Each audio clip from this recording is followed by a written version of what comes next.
it.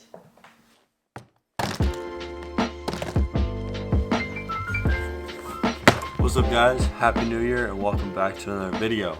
So today's video is going to be all about swim bait storage, and the reason this is going to be my first video of the new year, and instead of me catching fish and having like the thing be like, oh, first fish of 2020, is because I haven't caught a fish yet, and that's why I haven't posted in like a month. And it's not that I haven't been trying to fish, or like it's not like I haven't been fishing, it's that I've been fishing probably 6 or 7 times this month. It is currently January 22nd, and I haven't caught a single fish of the new year. It's been like a month since I've actually had a fish on the end of my line, and it's driving me insane. It's not like I've just been fishing for big swim bait fish. It's not just a big swim bait thing. I've been fishing a few times, probably 2 or 3 times with the big swim baits. Got skunked a bunch of times, so that little, me not being skunked on the big swim baits, since I've been like seriously focusing on big swim baits, that's over. It was fun while it lasted. Anyways, after that, instead of throwing big swim baits, instead of throwing conventional gear, I went down to fly fishing. I went from throwing big swim baits for big bass down to a little fly rod. And I was trying to catch crappie and white bass and trying to do a catch and cook. I don't normally like to catch and cook fish or catch and keep fish at all. I'm normally a big catch and release guy, but crappie is really good. It's one of my favorite fish to eat, probably my favorite freshwater species to eat that I've tried so far. So I tried to catch those, make a video for you guys. That'd be kind of cool. I've been watching a lot of Nick Fry. If you guys haven't watched his channel, I suggest you go over and check out his stuff. He does a lot of catch and cook stuff, and so I've been watching a lot of him. Couldn't do that either, and so I was like, all right, how about this? I went down to the beach and went saltwater fishing, and I couldn't catch a single fish. So I think the fish's 2020 resolution, the new year, the new decade resolution, is to just not bite my lures, or not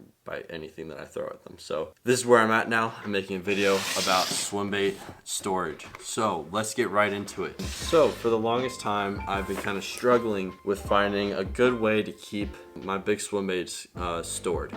So when I first started, I was using these things, these big plano boxes of like plano and flambeau, how do you say it?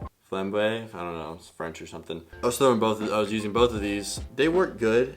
I think this all depends on the angler. So I'm not saying that the way that I'm about to show you guys is the right way or is the best way or anything, but it's the best way for me that I've found so far. And I'll let you guys know if I find anything different. But as of right now, I think this way is the way I'm going to stick with for a while. So like I said, I started off using these a lot. They work good. They work, fine. They're waterproof. They're durable. They're really, they're good boxes. They're good places to keep your big swim baits. But they're huge, as you can see. Them stacked up on top of each other, that's probably like 5 or 6 inches of space this wide or thick, and then they're however big, they're just big. Okay, I'm not going to tell you the exact measurements, but they're big. Basically, I want something that's easily for me to take bank fishing and easy to take on my boat.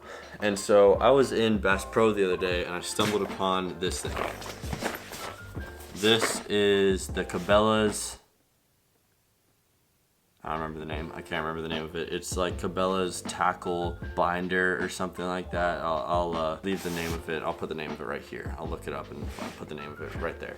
Basically, I decided I want something like this because after not really liking the way that these were turning out, and so I went to Bass Pro and I looked around and I found this thing. And this thing seems to be pretty legit, pretty dope. I'm pretty excited to show you guys. So basically what it is, it's basically a binder that you keep your lures in. I've had a few of these before. I've had some of these, something similar to this that I use to store like the conventional soft plastics that you use for bass and stuff. And it was a little bit smaller, but I've seen this sort of type of storage before.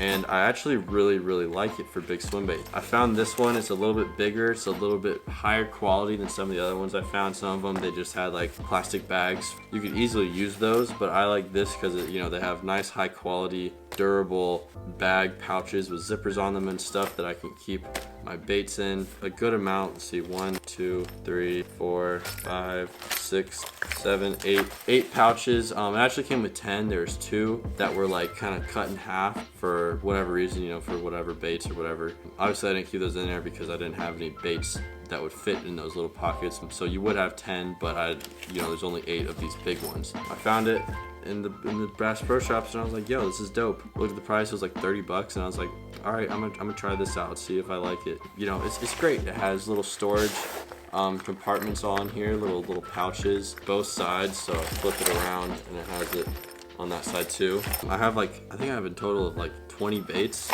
and I'm only using I still have one pouch that I'm not even using yet. So another thing that I like about it is that when I'm keeping my soft swim baits in here, I keep it like this when I'm in my boat. I keep it upright, and a lot of times I forget to like take it out when I get home. All the baits will end up getting smushed all at the bottom. They all fall on each other, and they just get all smushed and kinked and stuff, and then I have to put them in like boiling water and kind of straighten them out, and it just takes a while, and it's just annoying. There's ways that you can help that. You know, when you get home, you can put them on a little hanger or something and hang them up by the tail to keep them straight. I'm too lazy and very forgetful, so I end up forgetting to do that all the time, and so I wanted something that would kind of help me not do that, and I think this way helps just a little bit. It's definitely, you know, they're still kind of crinkled up like in here, but they're just not as bad. You know, when they're in this and you forget to do it, they can end up turning into like that and being all crinkled up. In here, they at least stay pretty flat. This one, it's a little bit kinked, but not too bad, and I can easily fix that with some boiling water and it would be fine. But I've found that this way it just seems to kind of do that less, and it also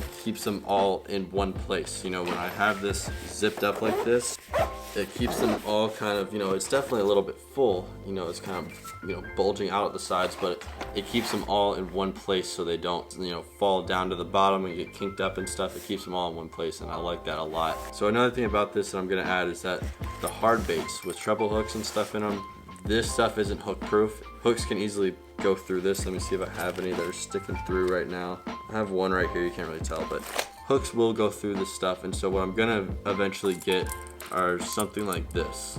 These little hook protectors, hook guards, whatever you want to call them. I'm gonna get a bunch of these that are bigger because these won't fit on any of the hooks I have on my big hard baits. I'm definitely gonna get a bunch of those and just put them on all my hard baits to, you know, make sure I don't get a hook in my hand. But other than that, I like this a lot. It's easy, it's very compact, and it's very easy to just kind of throw in your backpack if you're going bank fishing or something and you have other gear. Like I bring a bunch of camera gear with me. You know, if I want to have all that stuff in there with this, it's just a lot better than having, you know, these. You see how much more space it is? It's softer too, so it's just a lot better. Very much more compact. I just find this to be a lot easier to use and stuff. So I hope this helped you guys. I'm not saying that you guys should get this like particular thing, but hopefully this can kind of give you an idea of what to do if you guys are looking or are in the same predicament that I am with these. You know, hopefully this helped you out. So if you guys enjoyed today's video, be sure to leave a like. If you want to see more, make sure to subscribe. If you think this video might help a friend, be sure to share it with them. And yeah guys, thank you guys so much for watching. I'll see you guys in the next video. Hopefully I'll be catching some fish, so stay tuned for that. See you soon, and peace.